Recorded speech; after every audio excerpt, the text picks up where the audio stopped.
Hi everyone, welcome to Doing Sociology. Today we have with us Dr. Shilpa Satheesh, who will be talking to us about her book, Labor, Nature and Capitalism, Exploring uh, Labor Environmental Conflicts in Kerala, India, which was published in 2025 by the University of California Press. A little bit about Dr. Shilpa. She is an assistant professor at Indian Institute of Management, Kozhikode. Her primary areas of interest are social movements, environmental labor studies, political economy, ethnography, and climate change. Her book that we're going to talk about today explores the conflicts between trade unions and working class environmental movements in Kerala. Her ongoing project looks at the interface of labor and climate change in Kerala, focusing on the exposure and experience of informal workers to climate risks and the role of trade unions. She has also published in Critical Asian Studies, Sociology Compass, the Palgrave Handbook of Environmental Labor Studies, and Interface, a journal for and about social movements. So welcome, Shilpa, to Doing Sociology. We're happy to have you with us. Thank you so much. Right. To start off this conversation, can you tell us about the context in which you write this book? Sure. Before I begin, thank you so much, Deepali and Rituparna, for this invitation. This truly means a lot, all the more because I admire and sort of appreciate everything that you do with Doing Sociology. So this means all the more to me. Thank you. So the book is placed against a context where we are currently dealing with the global poly crisis. Like we have rising income inequality across almost all nations, including India. There is an impending climate crisis that we are dealing with, and we have an unstable market system. So we are living in an Anthropocene, like in the Anthropocene, where we are finally recognizing that human actions are contributing towards climate change. And when we say human action, it doesn't mean every human being is equally contributing. Historically, also, there is a trajectory wherein capitalist forces and colonialism has degraded the planet so that it can build the empire and so on and so forth. So it would be a mistake to sort of allege that every human being has contributed to the crisis equally. However, unfortunately, once the global poly crisis is unfolding, it falls heavily on the socially marginalized communities the most. And it is not the case of India alone, but across the world. We look at the reports of international agencies such as the ILO, UNDP, you can clearly see how this environmental damage that we have inflicted is often creating burden selectively and disproportionately for the socially marginalized communities, especially workers across the planet. So now that we are dealing with this socio-ecological crisis, what can we do about it? And social movements give us some hope in terms of challenging the system of exploitation. We are essentially prioritizing profits, but not so much on planetary well-being and social well-being of people. So it is in this particular moment that we imagine about social movements, and particularly labor and environmental movements. So labor movement, they have a very long history. They're often categorized in the sociology literature as, or social movement literature as, old social movements, because they fought for the welfare and rights of workers, for fighting for better wages, working hours, working conditions. So they have taken this fight head on against capitalist exploitation, saying that, look, there is a problem. So what we call as the first contradiction of capitalism, there is a clear disconnect between, or the clear contradiction between the forces of production and the relations of production, and you're exploiting surplus value, and so on and so forth. There is a clearly established fight against capitalism by the labor movement. On a similar trajectory, we can also see how the environmental movement has also been calling out the excesses of capitalist production. Capitalist production has been happening. You're making more profits, but what is happening to the planet? So the externalities that you generate from production, this often falls heavily on the environment and also the communities that rely on environment for their survival. So the environmental movements also, and some of them explicitly do so, and some others not so explicitly, call out the second contradiction of capitalism, where there is a contradiction between the forces of production and the conditions of production. You need the planet so that you can continue to produce, to tap into the raw materials that you have been using in various stages and systems of production. So in that, they both have a certain identity of pitting themselves against capitalism, labor and environmental movements.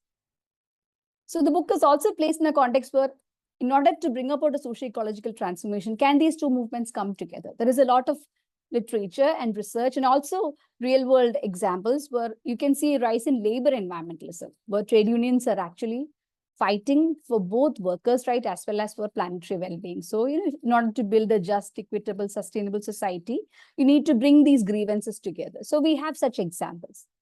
However, when you look at the research on labor environmental relations, especially in countries such as India, you would often see conflicts more than coalitions. So this is the larger context. Like, we are currently dealing with a lot of crisis, and we have sort of acknowledged as a society that we need some sort of a socio-ecological transformation. Now, who can bring about this transformation? It should come from people who are the most affected by this crisis. And that's how labor and environmental movement come to the stage. However, it's not so rosy in terms of the prospects of forming an alliance despite all of these commonalities, because labor is structurally situated within the capitalist system.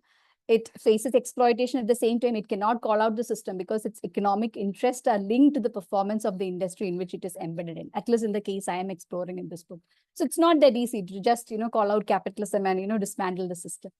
This also creates a certain schism between these two movements. So in this book, in this larger backdrop, I know it is a little broad stroke with which I have painted it, but I think the solution lies in local grassroots responses. So that's why the case looks at a case of labor environmental conflict, trying to understand what are the factors now that prevents forming bridges between these two movements. So to even imagine a future where they come together, you need to understand the factors that prevent or keep them apart.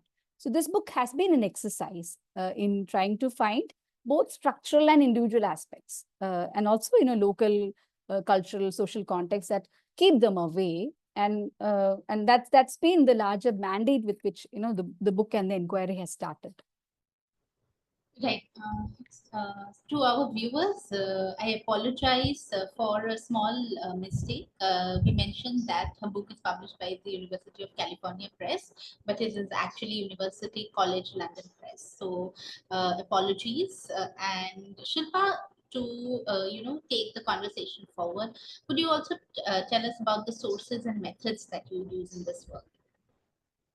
Sure. So I largely use qualitative research methods for my projects, and it doesn't disregard quantitative methods, but focusing on the stories and experiences of people, especially as movement actors, I found a qualitative approach would be really helpful.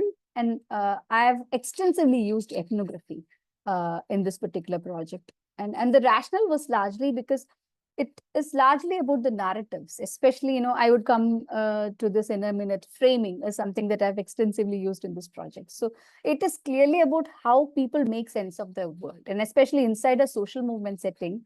What does the social movement find important, and why does it choose to communicate its message in a particular manner? And there is a clear process that goes into making these narratives or frames. So to sort of understand all of these, so in other words, the choice of qualitative research methods and ethnography specifically was because it helped the epistemological and ontological foundations of this project, which was to understand there is a contestation between two social movements, like the context that I was trying to say. It's a conflict. So if it's a conflict, it means there are multiple claims being made by the two movements. Now, to understand the multiple claims that are being made by two movements, you need to have a mechanism or a methodology where you get in and listen to these stories or the processes of how these claims are being made and what are the rationales behind these claims being made. And for that, I thought a qualitative approach, especially ethnography, would come extremely helpful. So following the footstep of a qualitative sociology or sociologist, ethnography emerged as a stronger method. But here also, ethnography is not conceived as a single method.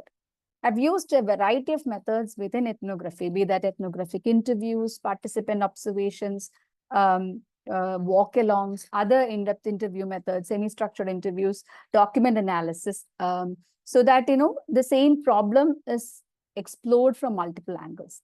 And in doing all of this, the goal was to achieve some sort of a triangulation. Of course, it's not a pursuit to find the reality or there is one authentic reality, but the competing versions of reality that is being constructed around this particular socio-ecological problem. So in terms of methods, interviews are extensively used, and different types of interviews. Oral history interviews were used to reconstruct how industries came into this place, how did the movements emerge. And as you would know, most social movements in India, they don't have this active process of documenting their protest or documenting their movement activities. So it largely happens in the flux.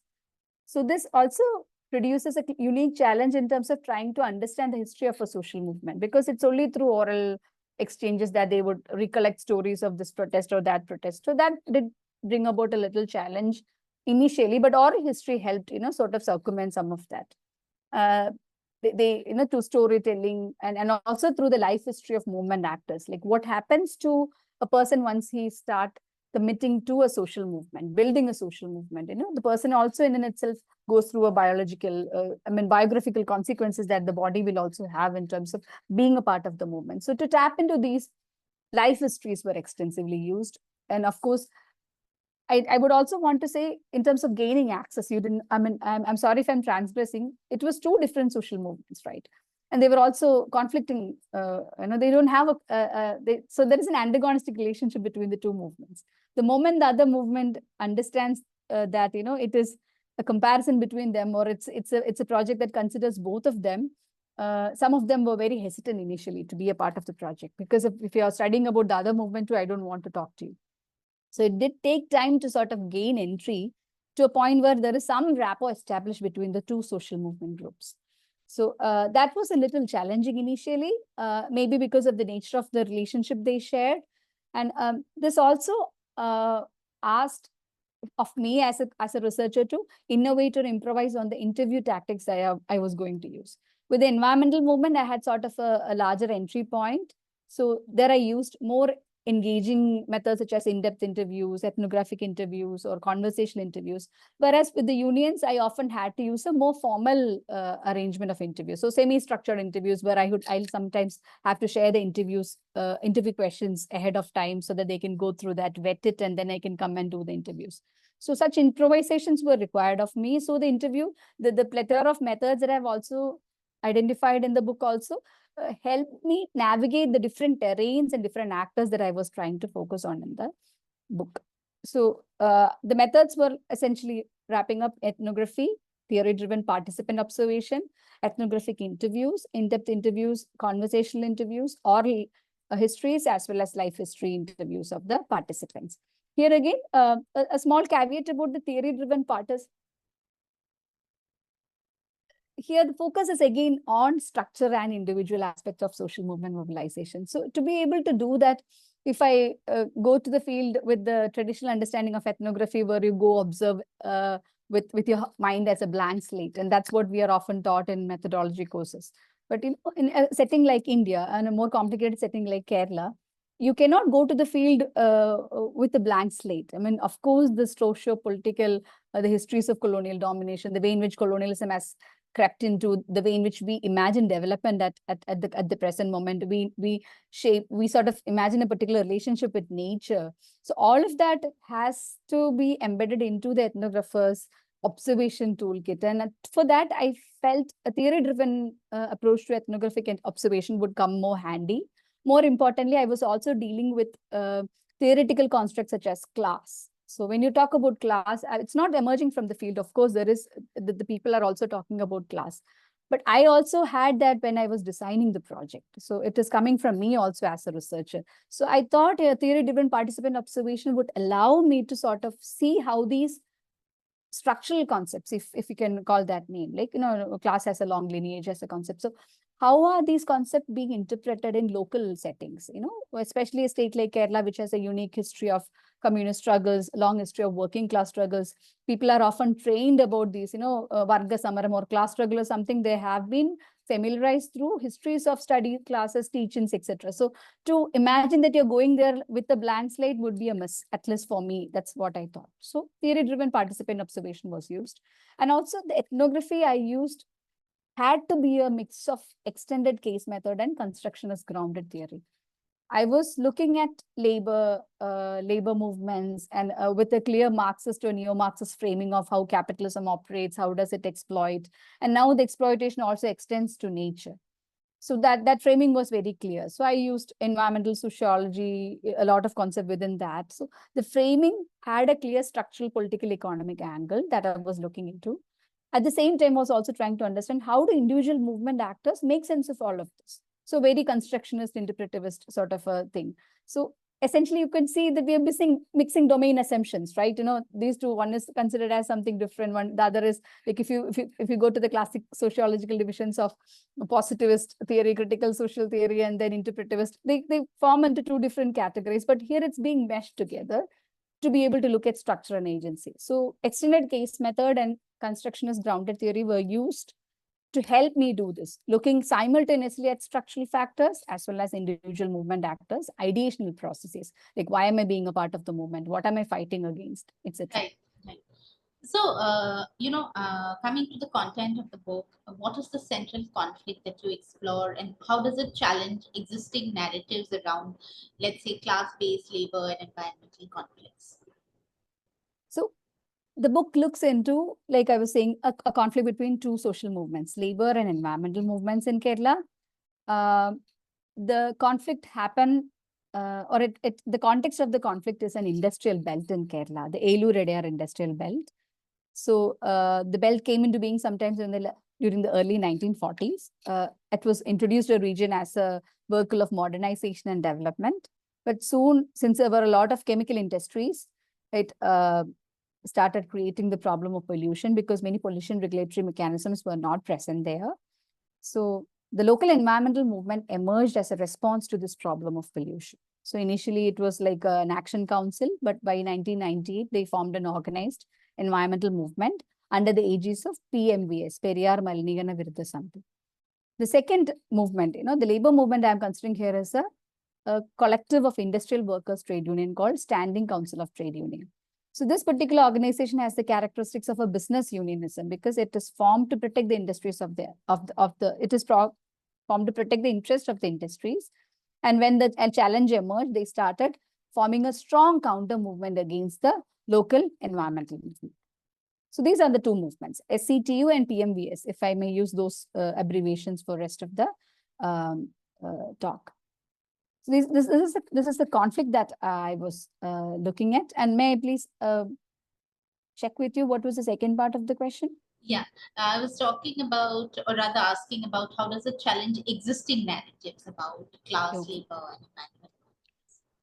Okay, so that was an interesting part that sort of led to this particular inquiry. When you look at the literature on labor environmental conflicts, there is an extensive literature on labor environmental relations as such, not per se conflict. There are also stronger alliances between the two social movement groups. If you look at them, you can categorize them into two,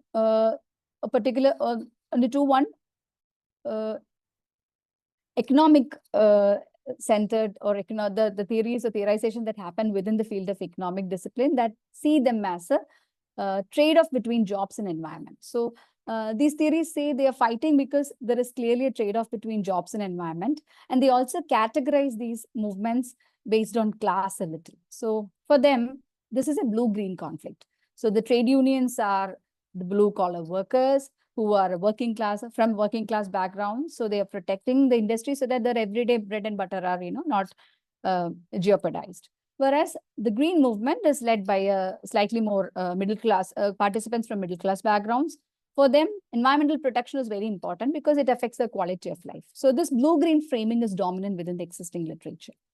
And within that, it can be divided into two. One is a job versus environment trade-off. The second one is clear class-based analysis where they say, see, this is a class-based conflict because they belong to two different social classes. So it's very difficult for them to bring the interests together they are opposing, and also the cultures as such is what they say.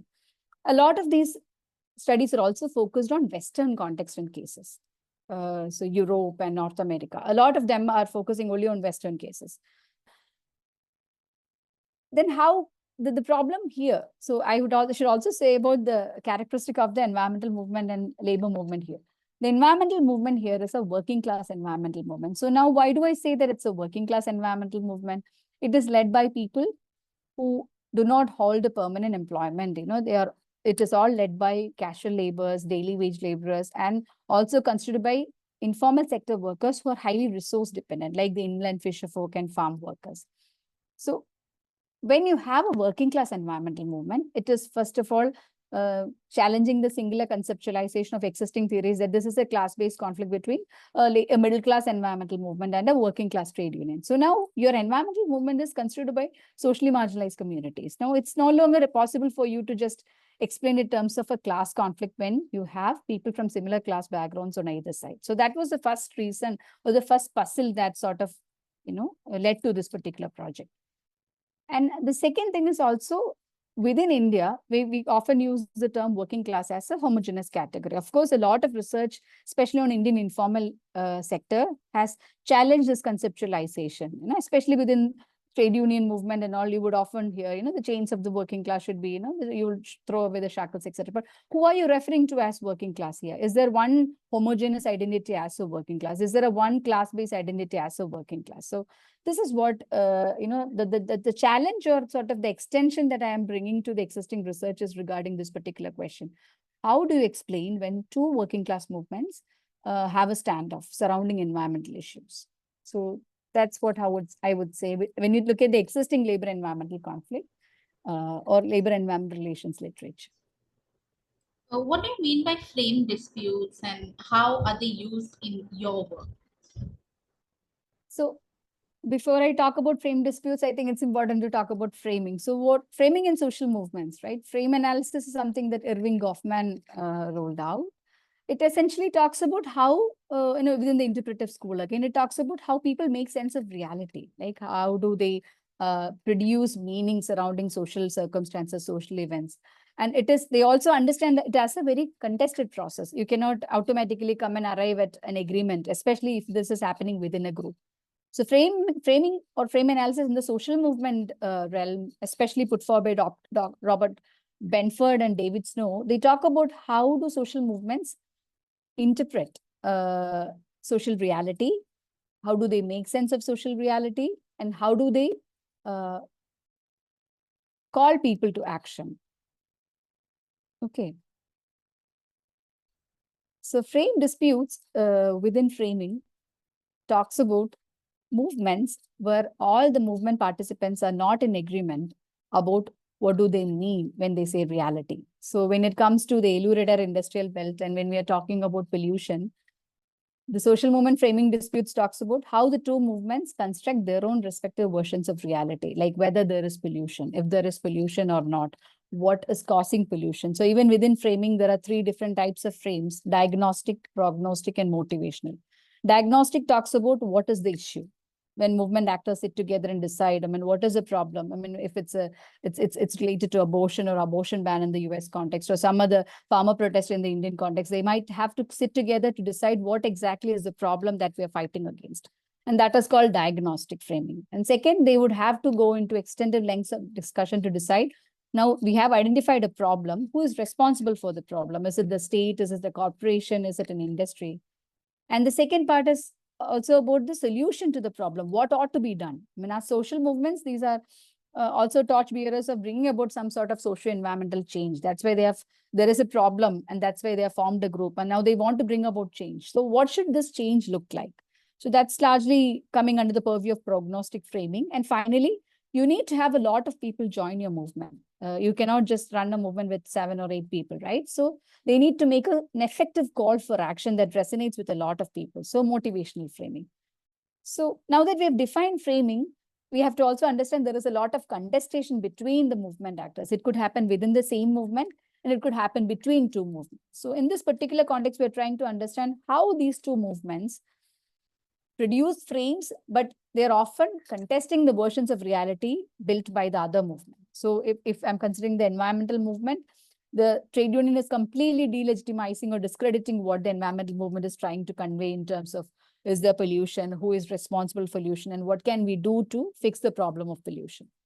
So that's how frame dispute is brought in the context of this particular project. And framing is something that I'm extensively using to understand in each chapter how the movements are making sense of the reality and the claims that they are putting forward. In terms of the types of dispute, from the data, at least in the case in the Elu-Redar industrial belt and the conflict thereafter, you can identify, the book identifies two broad kinds of conflict. The first one is ontological conflict, and the second one is ideological conflict. So the ontological conflict, and why is it called this? Because there is an active challenge between, or there is an active fight between the two movements about whose version of reality it is. One movement says there is pollution and it is acute, you have to intervene immediately. Whereas the other movement would come and say, no, there is no pollution. The water is as clear as you can get it. And what is the problem? So these disputes are brought out through the narratives. And ontological is because when we teach students, or when we also look at epistemology and ontology, it's about your assumptions about reality. So here you can see the two movements sort of getting head on with each other about the kind of reality that they think they are living in. The ontological conflicts are again about two particular things. One is the pollution. So one movement says there is no pollution. The other movement say the environmental movement would come and argue that there is pollution and it's very serious. The second is about who is responsible for pollution. Here again, you could see the narratives between the two movements, where one movement clearly pinned down the pollution on the chemical industries and other industries which are not following environmental regulation as mandated by the Pollution Control Board. And the unions here, interestingly, would say, and they come up with very interesting arguments to substantiate this claim that, there is no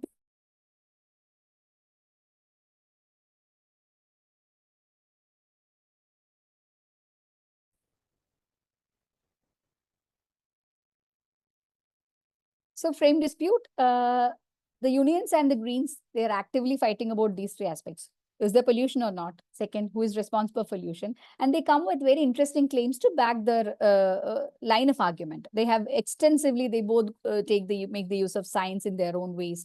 They say the river won't flow to a particular direction, so there is no way in which it can get into the drinking water, etc. So it's a process wherein you are essentially dancing with reality with two different versions. And it also follows through to the next realm, which is ideology. So it is not just about whether there is pollution or not. It is also ideologically grounded as the argument. The labor movement, like I started, is embedded within the system of capitalist production. So it's socially organized. You're denying pollution, but at the same time, the denial is socially organized. You're a part of the industry and you can get a decent salary only if the industry performs well. If it closed down, you're also losing your job. So the denial should also be seen from that angle. And this also can be seen towards having a commitment towards economic growth. So the union movement says it is important to have economic growth and development. India as a developing country, Kerala as a state which has a particular trajectory of a particular negative image of having kept capital outside of its boundaries, should now actively invest more, so that we need to have more economic growth. So this growth versus environmental justice. On the other hand, the environmental activists would say, of course, we need growth, but what about environmental justice? What about resource access rights? What about the pollution and the smog and everything that is sort of, bringing down our health indicators really bad? We are having occupational hazards, which is also affecting the workers. So what about well-being? Of course, your growth and industries are important. So you can see these disputes are also ideologically grounded in two different versions of what it should be in terms of future. So I think you've already laid out some of the dominant themes that feature in the frame disputes between labor and green movements in the state of Kerala. Do you think that ideology is influence in creating and then also accentuating these frame disputes between the two movements? Indeed, I think because see, a lot of movement efforts are guided by what you want to or where you want to see yourself as a society in the future. So if your aspirations are guided by having more industrial development, having more economic growth, having more accumulation of capital, then of course the trajectory that you would choose for the society would also be geared towards accomplishing these goals. So on the other hand, we also have a lot of discussion surrounding just transition, even in India and outside. How do you transition outside of carbon-intensive economy towards a post-carbon economy? Here again, the transition, the ultimate end of transition, it is to achieve more economic growth, no matter what you call it, green growth or any other growth. You would achieve more economic growth at the cost of communities who are at the lower ranks of society. So in this particular case, they were affecting the fisher folk community in the region. The more pollution they were having in the region, they were the ones suffering in terms of loss of livelihood. So your idea of economic growth or your ideology of growth and your ideology of wanting to have more capitalist accumulation and you supporting for the imperative of having more profit would also have consequences for society. And then who are bearing these consequences? I think the green movement clearly say it is not the industries who are paying the price, but then the social and environmental costs are falling heavily on the community. And that too, the people who are the most, resource dependent, especially on the river for their livelihood. And also people who are falling outside the safety, security nets of a permanent job inside the factory, people who are having a casual worker. And don't miss me in saying that workers inside the factory are not suffering too. They are suffering immensely. A lot of occupational hazards are being met by casual workers and daily wage laborers inside the industry too. So like Breman and others would say, there is a clear hierarchy of labor that you can see here. It's you can see workers on either side, but there's a clear hierarchy. And the ideological choice that each movement make is also reflecting of whose interest are you protecting at the end of the day, and the kind of future that you would want all of us to have. Maybe it's about more economic growth or more environmental justice. So, how do political, economic, and structural factors like capitalism and then the state and capitalist nexus influence the conflicts between labor and green movements? Thank you for that question. One thing I also wanted to do with this project was there is a lot of research on the strange disappearance of capitalism from social movement research, which is very interesting, right? Because social movements in the global south, especially in countries such as India, we have always had movements that actively fight and mobilized against corporations in this country with clear anti-capitalist slogans. However, when you look at mainstream social movement theory, they say they don't seemingly want, or they are not interested to use the term capitalism as such or the capitalist system of production. So, and that is the area where I'm trying to also look at here, where an industrial capitalism or industries in the region, let me not call it capitalism at the beginning, industries in the region, they're trying to make profit, they are trying to produce. So the mandate of the industry is largely confined to the site of production. You're producing more, you're making more profit. What was interesting here was the industries are now stepping outside the zone of production into the movement field. So when there is an active environmental movement, or if you call it environmental activism, the corporations in the region or the industries in the region are now forming a strong counter movement against these environmental activists by forming a strong tie or collaboration with the local trade union and a state agency with the State Pollution Control Board. This was very interesting for me because now you are outside the realm of production. You're actively intervening in the movement field, trying to tackle or repress another social movement. And here the strategies that they use were also interesting. So now this becomes a David versus Goliath fight because the industries, they have a lot of resources at their disposal to form a movement, to throw a movement event, to recruit participants, etc. On the other hand, you have a resource poor movement, the local environmental movement. Like I said, it's constituted by daily laborers and casual workers who don't have a lot of surplus to invest into the movement. They rely on crowdsourcing to sort of form their collective action events. They depend on voluntary contributions from the community and its participants. The industries, on the other hand, they have this monopoly over capital. So what they have actually used is they have manipulated the movement field by pumping in a lot of money. So first they tried and co-opted the trade unions, and the trade unions also cannot say no because they are structurally embedded inside the industries. Most of them are just industrial workers' trade unions. The second thing they did was also to they tried to manufacture consent. If a worker decides to join the environmental activism, it was actively rescinded against, and they also had a token system. So a worker can enter the factory and work only if they receive a token from the union every day. So they did initially have a lot of support from the workers too, because they were seeing this firsthand, the release of toxic effluents into the river. To curb that, they instituted this token mechanism where they decided if you are part of the environmental movement, then you won't get a token the other day. They cannot work inside the factory. So there was a coercive way in which they manufactured consent among the workers. Another interesting thing was the mobilization of these, people into collective action events. They organized large demonstrations in Kochi as well as in the state's capital, Trivandrum. And many people who participated in these demonstration events testified that they received money in return for participation. Here again, classic social movement literature would say recruitment as something driven by grievance. You would participate in a social movement because you are affected by that social movement. Now you can see another dimension of resources emerging here where you are giving monetary incentives in return for your participation in a collective action event. And there was also another angle, which is the state stepping in through the State Pollution Control Board where the state was seen actively giving away or environmental excellence awards to some of these polluting industries. And these were some of the industries were the prime targets of the local environmental movement, saying that they were releasing untreated industrial effluents into the river. So the state also, and which I would call as a strategy of greenwashing. Greening capitalism is something that is gaining traction across the world. Almost all multinational corporations now have CSR wings or ESG ratings, but they're trying to sort of prove that we are also, being the mouthpiece of bandwagon. We have not missed the bandwagon of sustainability. Here also, you could see them giving away these environmental excellence award, and these industries also actively trying to posture themselves as environmental stewards while they were actively polluting the river. So this is how for me, this nexus between the state through the state agency, the trade unions, because they are inside the industries, as well as the industries actively forming a sort of a hegemonic coalition surrounding the ideology, what we're talking about, capitalist economic growth. We are all in this together. We all want the industries to thrive. We all want the state to develop. So that's what was happening.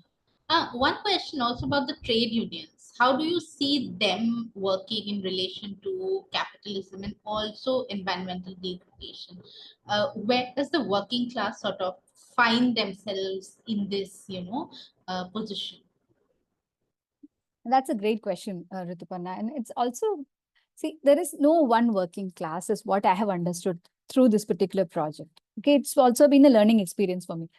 In Kerala, the trade unions have a unique history in terms of, so if you look into Kerala's history, you would see that before the 1980s, they were often sort of carrying this baggage for not having enough industrial growth in the state. And they were often blamed for that. It's because of the militant trade unions in Kerala that capital won't stay here. The capital is flying from Kerala because of the militant trade unions. But if you see after the 1980s, you can see there is a clear shift in class politics in Kerala. And Professor Patrick Heller has studied extensively about this process.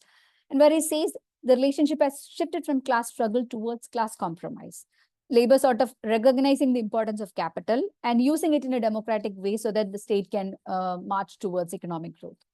What I see in Elur has been a local manifestation of this process, where the trade union members during the interviews were saying, and they were trying to help me understand how important it is for Kerala to have private capital, how important it is for us to use our natural resources as natural capital so that we can get more economic growth. It's a consumerist state. So, and also they were very clear on repairing their image as people who were blocking private capital.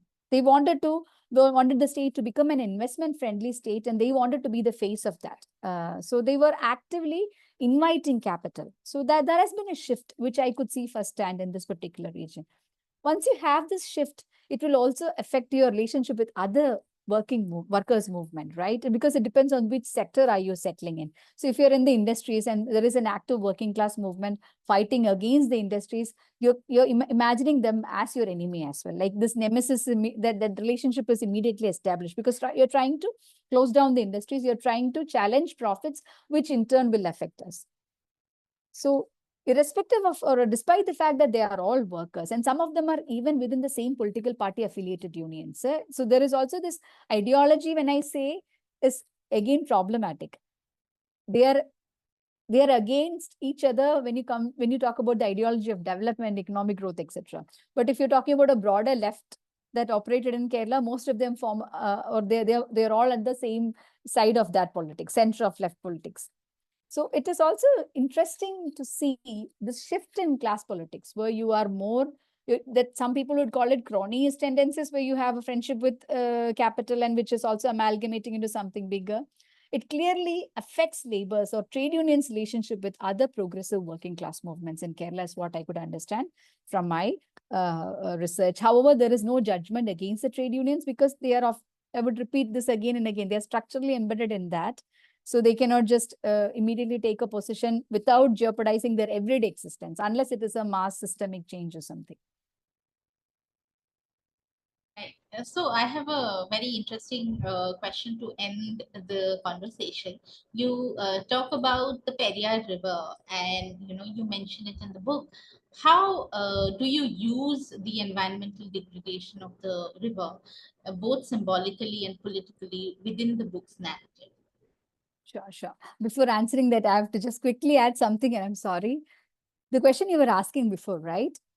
It is also because they both had two different sets of workers on either side. So I was only talking about the industrial workers who are inside, their bread and butter are affected. So the Periyar Maldingana Virudha Samiti was also fighting for some workers, but they were not inside the industry. They were the inland fisher folk and farm workers. So, which is also an interesting dynamic that you and a worker comes to your mind and necessarily doesn't have to be associated with the factory shop floor, especially in a country like India where 90% of the workers are in the informal sector. And a lot of them are also resource dependent. So it was also interesting in a learning experience for me to understand, right? When you talk about working class, they were both representing and they had clear class consciousness. However, this consciousness was highly fragmented based on the sector and whether they were resource dependent or not.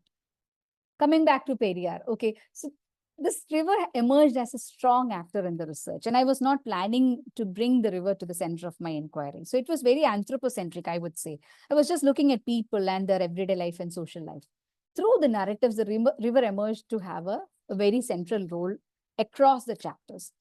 So it was the center of grievance. It occupied the central role in almost all the slogans the two movements were trying to delegitimize, discredit the claims made by the other movement. It was in the name of the river. And the river also stood like a silent spectator, sort of carrying all the toxic effluents released from the industry. So the river that was flowing in many different colors. There is an image given at the beginning of the book, if you have seen. It's an image of the river taken almost 15 years apart. It does show that the situation has not changed in the region. So even when there is a contestation surrounding reality, if there is pollution or not, there is a material angle where the river sort of gives away the fact that there is still pollution. So the river at once was a site of protest. Sometimes the local environmental movement staged huge human chains in country boats across the river. So it at times became a site of protest. It actively was present in the narratives of people with, where they were sharing strong emotional bonds with the river. So they were reminiscing. We used to bathe in the river water was so clean, you had memories with the river, but now it's gone. So there was this emotion, affective element that people shared with the river. It was a site of protest. And it was also an actor at times. So the prologue is sort of putting a closure, a lid on this philosophical. I mean, what exactly do nature do in such conflicts? I mean, is it just a backdrop, or is it actively participating as an actor? So for me, it was a learning experience. And for me, my anthropocentric lens was sort of called out by the river, by making an active presence as a site of resistance. Throughout the protest vocabularies, river was present, and also telling its own story, irrespective of the two versions of reality that the two movements were trying to put across. And I also wanted to say, I'm not trying to give weightage to the two versions of reality on the same footing. I think that would be a mistake for me as a researcher, because there is a lot of scientific evidence that show how polluted the river is, irrespective of the framing contestations. So that I want to set straight, that the river Periyar is polluted. The National Green Tribunal has passed n number of verdicts regarding the plight of the river, that it needs to be revamped. But yeah, of course, it still remains the fact that there are contestations surrounding the status of the river. Right. Thank you so much, Shilpa, for talking to us and discussing your book. We hope that our viewers also enjoy reading the book as much as we did. And thank you once again for giving us the time. No, my pleasure. Thank you so much.